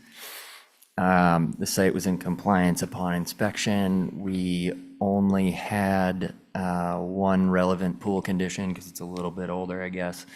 So that would be condition 19 to continue. The pool shall not be drained or discharged to an area within commission jurisdiction. Thank you. Commissioners, any questions or comments? Seeing none, would somebody like to make a motion to issue the certificate of compliance? I'll make a motion to issue the certificate of compliance. Thank you, Mr. Linda. Is there Chairman. a second? Thank you, Joe. By roll call vote, John Schaefer, Aye. Mike Miserelli, Aye. Tim Brain, Aye. Linda Williams, Aye. Joe Plandowski. Aye. Seth Engelberg votes aye. That has been issued. And then we will move on to Nantucket Islands Land Bank, rear Bacchus Lane, SC 483477. Liz Phelps, you're back up. I'm also happy to take. Good evening again, Commissioners. Liz Phelps, representing Nantucket Islands Land Bank. This is for the order of conditions that I spoke of previously for allowing grazing pigs on the property at rear Bacchus Lane in an attempt to control knotweed at the site. Again, the permit expires next month and we've submitted a new NOI application for invasive species management at the site. So we're requesting to close this permit out. Thank you. Will, have you been to the site and is everything in compliance? Yes, and we had no continuing conditions, and also, as Liz stated, the new NOI submitted. Thank you. Is there a motion to issue the certificate of compliance? So moved, Mr. Chairman. Is there a second? Second. By roll call vote, John Schaefer, Aye. Mike Miserelli, Aye. Tim Brain, Aye. Linda Williams, Aye. Joe Plandowski. Aye. Seth Engelberg, aye. That is issued unanimously. And you. then Liz again for Nantucket Islands Land Bank at 40 Western Avenue, SC 483730. Thank you, Mr. Chairman. Liz Phelps again, representing Nantucket Islands Land Bank. This was a order of conditions issued for 40 Western Avenue, a memorial bench installation next to an existing memorial bench within a coastal dune field at the property. We've completed this, as you can see in the picture. So we're requesting to close the permit out for this one. Thank you. Will, have you been out to the site and is everything in compliance? Yes, Rusty sat on the bench, he enjoyed it. And no ongoing conditions? No ongoing conditions. With that being said, is there a motion to issue the certificate of compliance? Motion to issue the certificate of compliance. Thank you, Linda. Is there a second? Second. Thank you, Mike, for the second. By roll call vote, John Schaefer, Aye. Mike Miserelli, Aye. Tim Brain, Aye. Linda Williams, Aye. Joe Plandowski. Aye. Seth Engelberg, aye. And that is carried unanimously. Thank you. Thank you. And then we will go on to orders of conditions. Will sent these out and we'll get them up on the screen as well. The first is for Nantucket Island Resorts at 20 Cherry Street, which is a local filing only NAN 140 that we closed at last hearing. If you don't remember, this is the old horse track and Greenhouses. greenhouse areas. And we were just waiting to get the restoration conditions onto the permit, which Will has added. So if you want to go through it, Will, quickly, and then if anyone has anything else added, we can, or otherwise we can issue. Alrighty then. Yes, about So, quick and simple. So we had everything up to 20. So condition 20, This order permits the use of glyphosate or equal for use as shown on the label of the specific herbicide. 21, the quantity and specific type of herbicide used will be reported in writing to the commission on an annual basis. Any herbicide shall be applied by a licensed applicator. Condition 22, this is getting so much harder with my eye issue. Condition 22, should the project area show less than 50% regrowth of native species within the first 2 years and 6 months of the permit, the applicant shall file a new notice of or amendment for supplementing the area with native plantings and/or seedings.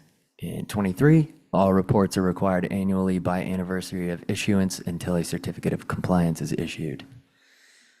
What about photo monitoring? And we can add that on, sorry about that. I think we should add photo monitoring. Because we talked about it, but I don't think we did that. Anyone else while Will's finding that permit condition? Let's check to see if John has anything to say. All right. All good.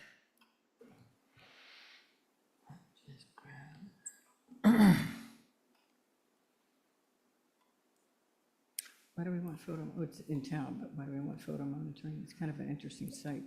I mean, we're asking for the reports about the herbicide, and we're Right. having a condition about regrowth of native species, and we can't really tell if there's regrowth of native species without the photo monitoring. Right. I mean, otherwise Will's gonna have to go out on the site continuously to check up on it. I'd like to, but it can't happen. Fortunately, this one's easy to get to. It is, but it's Unlike still a others. standard thing that we expect. Yeah, I mean, I mean to automatically include these. I have them under 2 separate headings in my copy paste list, which is kind of a silly thing to do. But let me just quickly read those in. Oop. I'll fix that. So we put the all reports are required annually as the last condition, because then it makes more sense. So 22, should the project area show less than 50% regrowth of native species within the first 2 years and 6 months of the permit, the applicant shall file a new notice or amendment for supplementing the area with native plantings and/or seedings. 23, the applicant shall present a yearly report including photographs demonstrating the condition and survivorship of the replanted area and the existing vegetated areas. Should the commission determine that additional plantings are necessary, they will be authorized based on this discussion. 24, all restoration plantings are to be native species with no cultivars, and then our 25 that we've already read with a new number. So it's not a video thing, it's just taking. No, pictures. just picture, they just take That's gonna pictures of be the easy. areas that are planted with That'll what's be a lot growing. that'll be easy with this site. this Yeah, particular it's site. what we request everyone Yeah. else to do, so. These guys Any are- other comments on that? Is there a motion to approve the order of conditions as amended? So moved. Second. Mike, thank you, and Linda will take the second by roll call vote. John Schaefer, Aye. Mike Mizzarelli, Aye. Tim Braid, Aye. Linda Williams, Aye. Joe Plandowski. Aye. Seth Engelberg votes aye. Thank you, that carries unanimously. And we'll move on to Hidden Nominee Trust, 36 Tennessee Avenue, SE 48 3807. We have to do Nantucket Islands Land Bank, Rear Backus Lane, Yes, we need to do, before we sorry. get to Hathaway. Yes, we need to do Nantucket Islands Land Bank, Rear Backus Lane, I SE think we- 48 And I think we beat this one to death. didn't we? 3477. And I don't No. seem to have one for that. No, it's, That No. says reissue. it's, It's just we a do need to reissue. do, we do need to do Nantucket Islands Land Bank at Rear Backus Lane, but the correct permit number is SE 48 3805. Yeah. And that is actually after Hitheridge Nominee Trust. So we are gonna go to Hitheridge first. And do we get rid of number 3 then? Yeah, number 3 is on there for That's what I thought. no reason. We don't need to do that. Yeah. We do need to do it after, but let's go to Hitheridge Nominee Trust first. Which I have right Okay. here. So Will, do you want to overview this for us? Sure. Sorry, I was just trying to figure out what even happened there. That's So, looking, 36 Tennessee, correct? Yes. Hitheridge. just gonna share it quickly. So 36 Tennessee Ave was the Hetheridge nominee trust. It was the upgrade of an existing septic system and construction of a garage within BVW, IVW, LS, CSF, Policy Coastal Bank. Conditions 18 and 19, all work shall be performed. I don't need to read these. And then we had the waiver request. So all projects which are not water dependent shall maintain at least 25-foot natural undisturbed area. The commission finds that the upgrade to an IA septic system provides a net benefit to the resource area. So our waiver is granted under 393 F3C.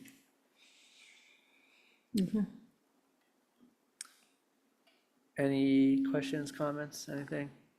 Is there a motion to approve this as drafted? So move, Mr. Chairman. Is there a second? Second. Thank you, Linda and Mike. By roll call vote, John Schaefer, Aye. Mike Mizzarelli, Aye.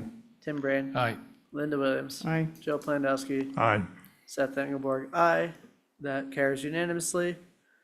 And now we're going to talk about Nantucket Islands Land Bank at Rear Bacchus Lane, but under the new permit number SE 483805. And Will sent this out as well. And Wrong we'll put SE number though, is So it? I'll put it up on the screen. 3805, right? 3805. Bacchus Lane's back, all right.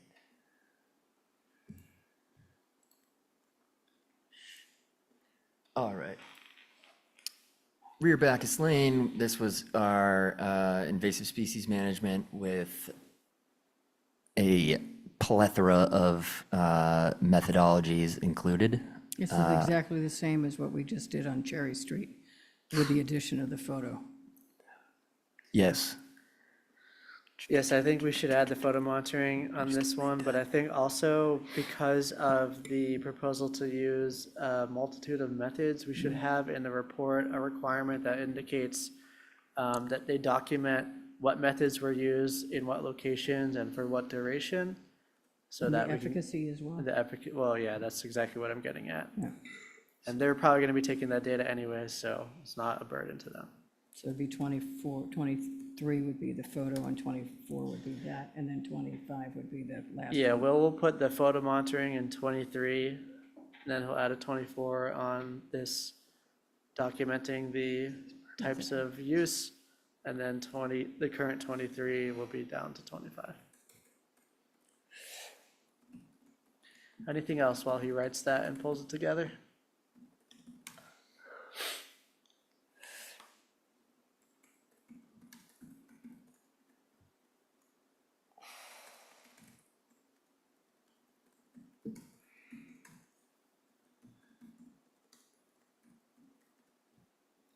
Let's see. Our report shall be compiled.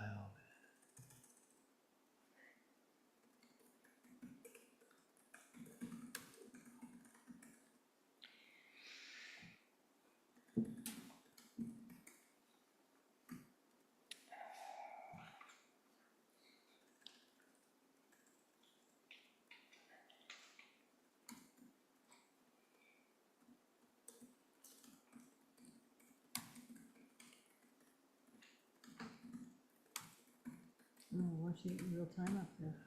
Okay, let's see how this sounds out loud. 23, as this permit approves multiple methodologies of invasive species management, a report shall be compiled and submitted annually documenting the method or methods used in a given area as well as their efficacy. And then to me, this will be it'll be covered by the annually by anniversary issuance as well, just like the other report conditions. And then I'll add the photos now, if that makes sense. I think it's fine.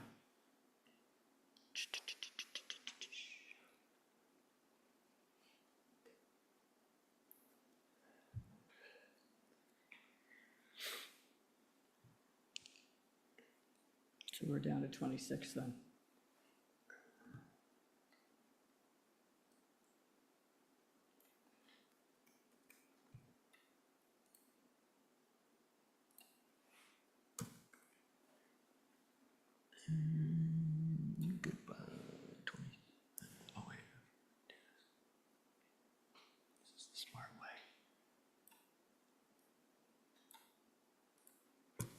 Okay. Where's the photo? He put I it popped them in. I don't think we're doing restoration plantings. Nope. No. Whoops. So that's where that's where the photo goes. The photos is in 24, so. Yep. Now we're good. Do we need to edit that at all? I don't think so. Sure. I'm just gonna change replanted to project area. That doesn't make sense, but that's it. Do we approve that? Yes. Commissioners, all set? Yes. Is there a motion to issue the order of conditions as amended? So moved, Mr. Chairman. Is there a second? Thank you, Linda and Joe. By roll call vote, John Schaefer, Aye. Mike Mizzarelli, Aye. Tim Brain, Aye. Linda Williams, Aye. Joe Plendowski. Aye. Seth Ingeborg, aye. That carries unanimously. And that moves us on to Third Point Holdings LLC at 39 Quays Road, SE 483806.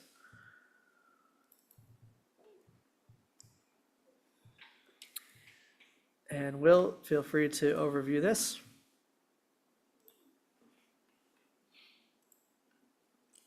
Eighteen and 19, the same stuff.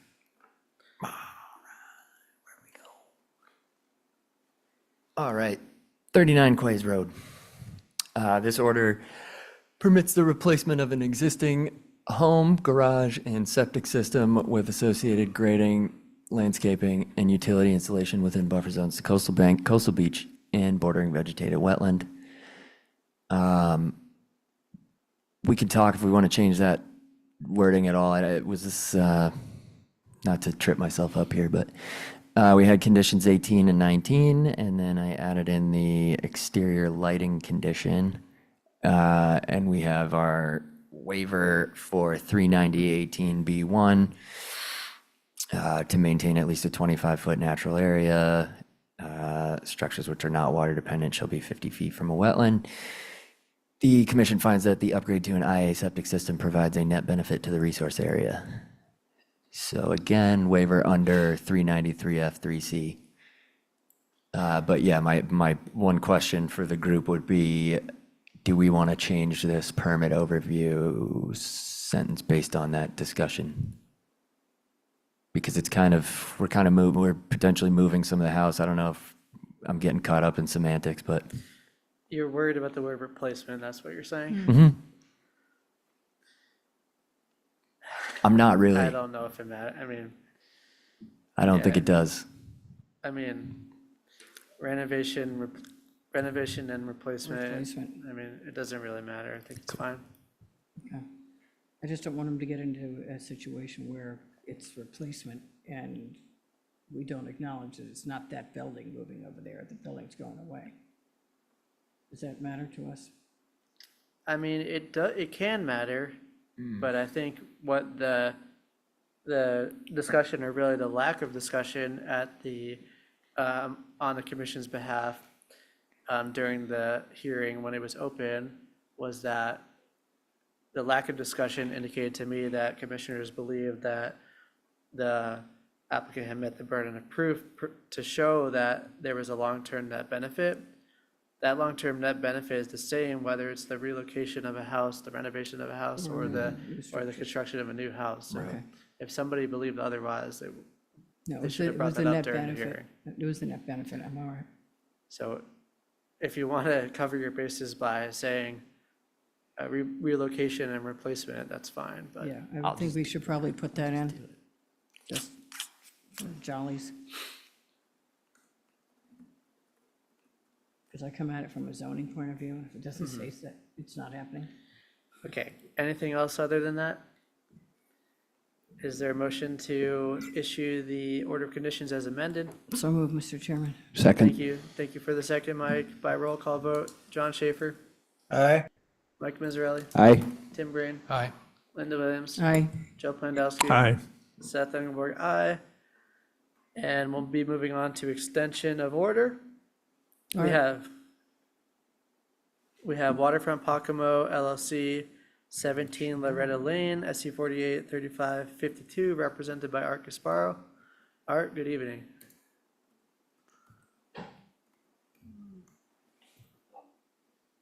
Thank you, Mr. Chairman.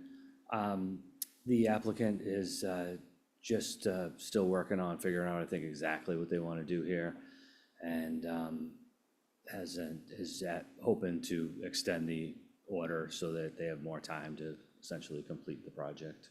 Thank you. The request was to issue 3 one-year extensions. Is there a motion to that effect? So move, Mr. Chairman. Is there a Second.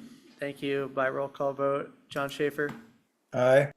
Mike Miserelli, Aye. Tim Brain, Aye. Linda Williams, Aye. Joe Plandowski, Aye. Seth Engelborg, aye. That carries unanimously and will move us Thank into you. other business. Thank you as well. We have no minutes before us tonight, unfortunately. We have no monitoring reports. Will, is there any enforcement actions or potential enforcement actions? Not this evening. I did send out a little email update about the thing we talked about last meeting, so if anybody didn't see that, just check your email, but nothing tonight. Okay. And we'll move on to the next agenda item, which I'll be explaining. It's the request for Concom to make a comment regarding the Surfside Crossing ZBA remand process. And what we'll be doing is just explaining what this is and why we're doing it. And then we're not going to be having the discussion tonight, but we're going to be talking about the schedule for that. Yes, I'm sure you were. So we have received an email, a request from the ZBA and the ZBA staff to weigh in on the issues in the ZBA remand hearing process of Surfside Crossing, particularly in the issues that relate to open space preservation and environmental protection. And if you'll remember, my favorite topic is letting everyone know that the Concom, in addition to being a regulatory permitting board, is also an open space planning board. And we've been requested by the ZBA. So actually, I'll step back. So when the ZBA is hearing the comprehensive permit for Surfside Crossing, they're hearing that application that would normally be heard by many other boards. But in the case of the ZBA process, they're hearing the application for all the boards. And the ZBA has essentially asked us to review not the whole project, but specifically the portions of the project that relate to open space planning, environmental protection, or any type of environmental conservation, and provide a comment letter to them so that they can incorporate our concerns into their hearing process. They have asked us to provide this comment letter to them by November 14th of this year. So what we will be doing is we will be reviewing those materials and discussing the scope on which we want to comment, deciding what would be a reasonable comment to make, and then essentially sending them a letter. But we're not going to do that tonight. We're going to talk about the process and timeline for doing that. Yes, yes. Linda, go ahead. Okay. I live out there in the Badlands. But my question, it's just a question they can probably answer the next time. We are way late in this process. This has been going on for 2 or 3 years. The thing is cleared.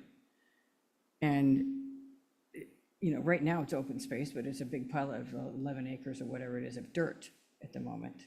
And shouldn't we have been asked this question when it went through the first time before it's coming back on remand and a lot of the site work has already been done?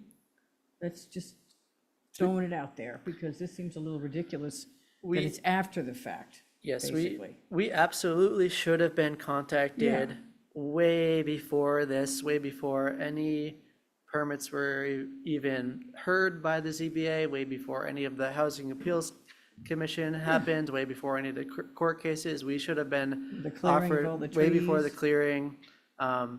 There was some discrepancy on that. Apparently, there was some there was some notices or emails sent to the commission prior to that tree clearing process that were never received. But so it is way too late, but whether it's too late or not, we gotta still do have it. an opportunity to do it, and we still have an opportunity to use our authority as a open space planning board for good here. And I'm gonna be very clear, we're gonna look at this project on a very limited scope, strictly the open space issues. And probably not gonna look at it in that much depth, honestly. We're gonna probably issue a pretty brief statement saying that these are the things that should be kept in mind to protect environmental resources should this project proceed. That leads me to a second Yeah, question. go ahead. Do we have the capacity to require the replanting of native species? Or is that would be a suggestion in the letter? We don't have the capacity to require anything at this point. Okay. The only board that has the capacity to require anything is ZBA. We could ZBA suggest that to them. Yes, that's what they're asking. ZBA Okay. is asking us to make suggestions on how to permit this project in a way that will maximize and protect the environmental resources on site. Okay. Will, go ahead. Or what should have been left on site. Should have been, yes. Will, go Okay. ahead. I'll just quickly weigh in from a staff perspective, but I guess this is also, this is just my opinion, but no matter what happened already and where we are in this process and how imperfect it may be, I'm appreciative of the fact that we're getting an opportunity to weigh in now, however it may have occurred. In reading that email and everything, it's while we might just be making recommendations, it seems to me that the intention is to reach out to the boards and commissions that, are experts on the subject matter, whatever the given subject matter is. So I'm kind of hopeful that whatever our scope is and whatever our recommendations are, I think they'll be taken into account at this point, and we can have some effect. The project's not done. It's where it's at, but. Yes, thank you. And I do agree we can't go back into the past, but I do think we have not only an opportunity here, but I do think we have a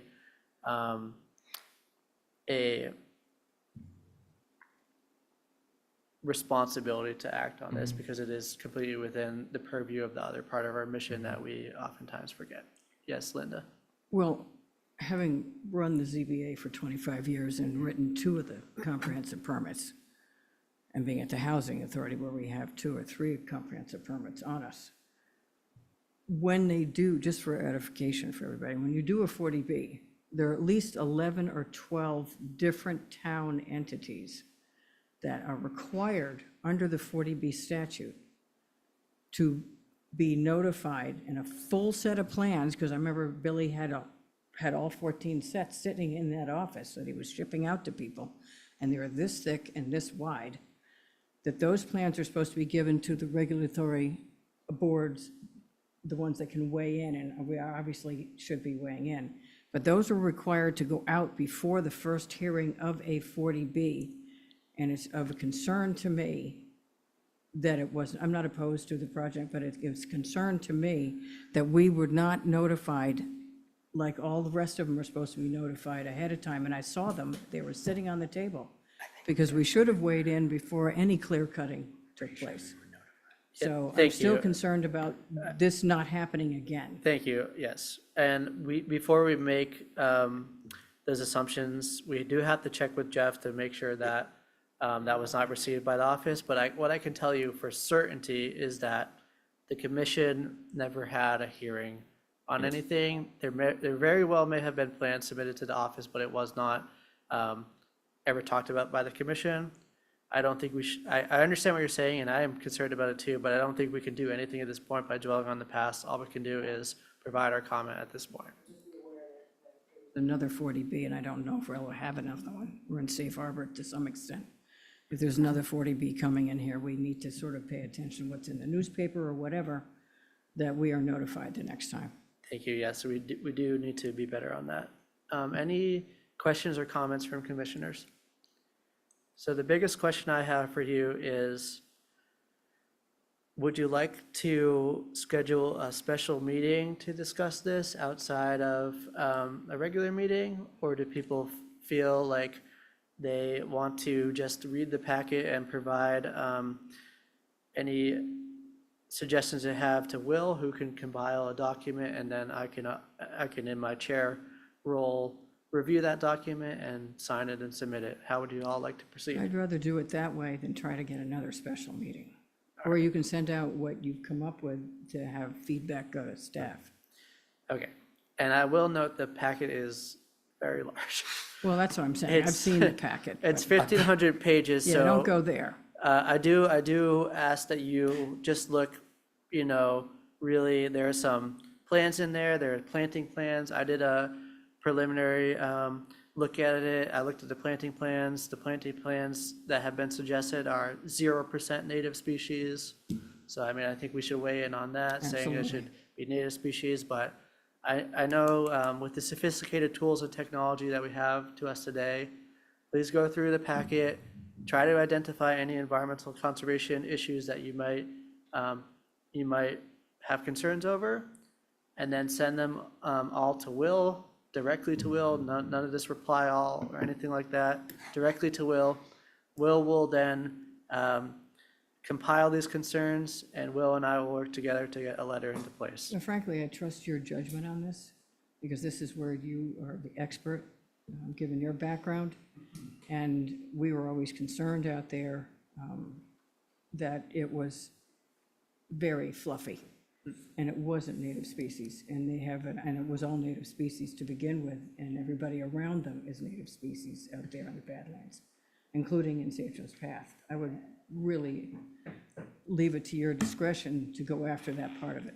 Thank you, but I do want to offer the ability for anyone else to weigh in. So if you have any comments, or even if you have questions that you want clarification on, send them to Will. Will and I will work together over the next month and a half to get a letter in place. Then we'll provide a draft of that letter to the commission for review and acceptance. And if you accept that letter and vote to have me send it, I'll sign it and send it. Does that sound good? All right. So that's it for that for now. For reports, Crack, Tim, do you have a report? Nothing new. CPC, John, do you have a report?